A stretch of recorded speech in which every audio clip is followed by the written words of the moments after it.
Most think that sales is all about having the gift to gab. When I was growing up, my mom always used to say, you could talk to anybody, you could sell anyone anything. And many salespeople believe, many people in general believe, that to be successful in sales, it's about having the gift to gab. Today I'm going to share with you how to increase your sales by shutting your mouth. Let's go.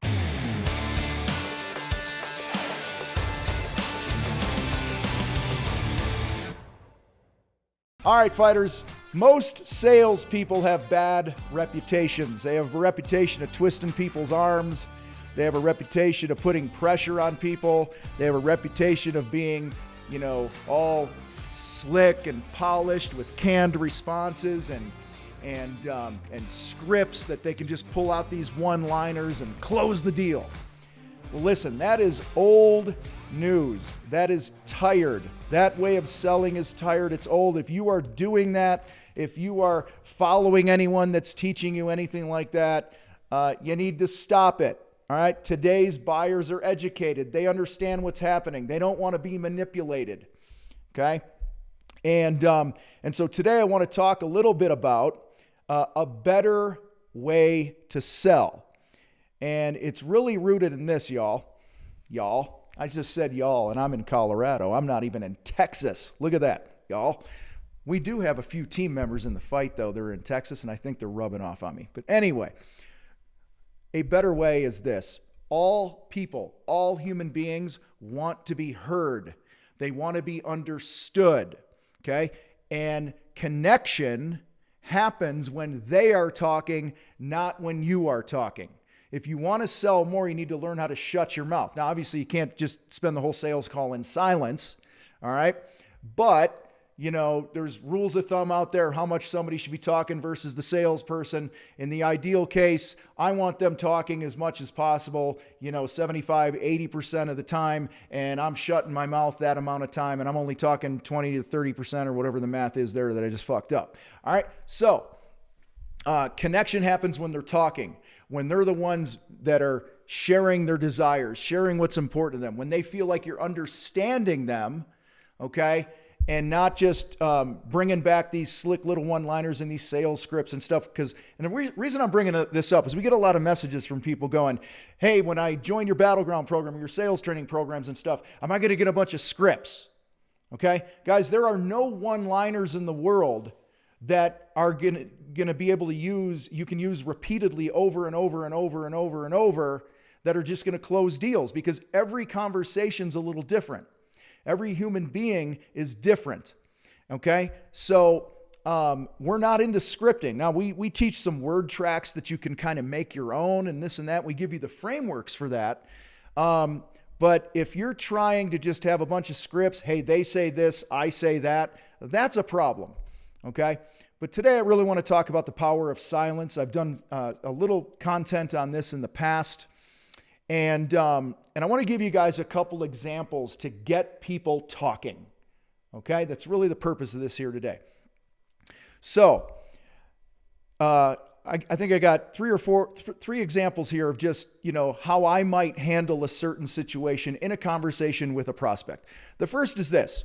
If you hear somebody bringing something up over and over again, like, hey, what would a great experience look like with, the contractor or the kitchen remodeler or the painter or whatever you're going to hire, hey, if you could wave a magic wand over this situation, over this project, what would happen? What would the experience look like? What would it feel like?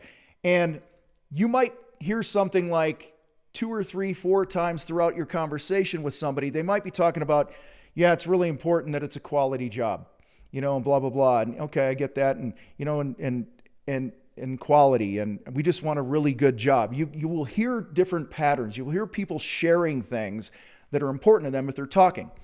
Okay. And instead of saying what most salespeople do, they pounce all over it. They'll go, well, we always do a quality job and we win awards and we're certified for this and okay, whatever. All right. Reframe it.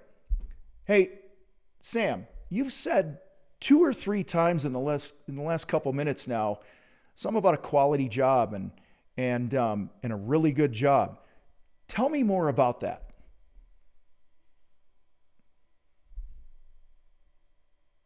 What they're going to do is rah, rah, rah, rah, rah, in a good way. They're going to be telling you what's important to them. They're going to define what a quality job means to them. You can even take it deeper. Well, we want somebody that's really pays attention to detail and this and that and blah, blah, blah. Okay, so quality job to you is somebody who really pays attention to detail. You're using the best products, things like that. Is there anything else that I should know about what a quality job means to you? Guys, you are creating an environment for them to be heard, for them to be understood. And in that silence, many times, what we teach is you should be taking notes on every sales call. And so if there's that silence, if they're going, you say, tell me more about that, you zip your mouth and they're talking, sometimes the prospect, especially on a pre-qualification call when we're doing this on a phone, okay, there's going to be a little silence. And I've had people ask me, hey, are you still there? And I'm like, oh man, I'm so sorry. I'm just jotting down some notes, just really making sure that I know what is important to you. All right. Second. Okay. I got all these squeaky voices. That's all right, man. I'm excited. You might get something like another possible way that you can ask a good question and then shut your mouth and get them to be heard and understood is the phrase, that's interesting. The last guy really made a mess and created a shit show around my house, and my wife was pissed at me, and, it just seemed like they never had their act together. It was just full of chaos, okay? The shitty salesperson wants to pull out a one-liner. The rock star salesperson is going to say something to the extent of, man, that's interesting. Why do you think that was? They're going to open up. They're going to tell you. And again, you can continue to peel this down. The final example I want to give you here is the one that many of you get if you're pricing your shit right, especially if you're following what we say here in the fight. You're going to get, that is a lot of money, man. That's way more money than we thought it was going to be. That's, this and that. Okay, it's the financial budget objection, if you want to call it that. All right. Tom, this all sounds good, but that's just way more than we plan to spend on this project. Okay. The shitty salesperson's going to go in to, it's about value and blah, blah, blah, and all these other scripts and one-liners and stupid closing techniques that are outdated and that are not rooted in human connection. They're only rooted in the fact that the fucking salesperson wants their commission and they don't give a shit about the client or the prospect. Okay. So they bring you that. You affirm it. See, if you notice in each one of these, you affirm that you heard them. Hey, you said, or that's interesting. Or in this one, that is a lot of money. I'm agreeing with them. That is a lot of money. What do you think we should do next?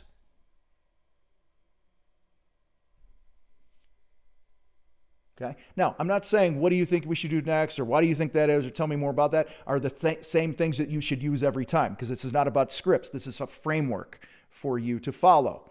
All right. So guys, listen, bottom line is this. In sales, it's about control. Nobody wants to give up control. Your prospect doesn't want to give up control. That's why they bullshit you about their budget and all that other stuff. And they lie to you when they don't want to hire you. They always, that's why they're telling you we want it itemized, or they'll send back what used to happen being in the fax days many years ago. Some of the kids on here don't even know what a fucking fax machine is. But anyway, Logan's behind the camera. Do you know what a fax machine is? I mean, what? You're 27, right? 27. So he knows what a fax machine is. I used to get people that wanted so much control, they would cross things out in our contract, our terms and conditions, and write in their own terms and fax it back and say, we're only going to hire you for this, right? They wanted control. All right. So control is a big thing. None of us wants to give up control. But guys, you can give them control by the questions you ask. You asks. Yeah, I'm in rare form today. Oh, that's fucking hot. All right. Whew, coffee today. All right, guys, you can give them control by the questions that you ask and your silence. But if you're always butting in and trying to make your point and defend your price and talk about how great you are, okay, they're feeling out of control. And on the flip side, the irony of this whole thing is you keep control of the sales process when you give them space to talk and you shut the fuck up. Okay? So keep control by shutting your mouth. being an expert at asking questions and peeling things back. So guys, before we get out of here today, instead of pouncing, I want to encourage you to peel and listen and shut up. Then peel it back again, create more connection and more sales by just simply learning how to shut up. If you want to take this deeper, you want to learn more about how to be a badass salesperson who connects with people, who really meets their needs and is in it for the right reasons and all the good things that I know that you want to be, head to thecontractorfight.com/cheap, and we'll give you a little guide on some good questions to ask to help you peel things back and be a better salesperson. Don't forget to subscribe, share this, like it, all the shit I'm supposed to say at the end of one of these videos. All right, appreciate you all for being part of the fight. You guys rock. I gotta roll. I'm out.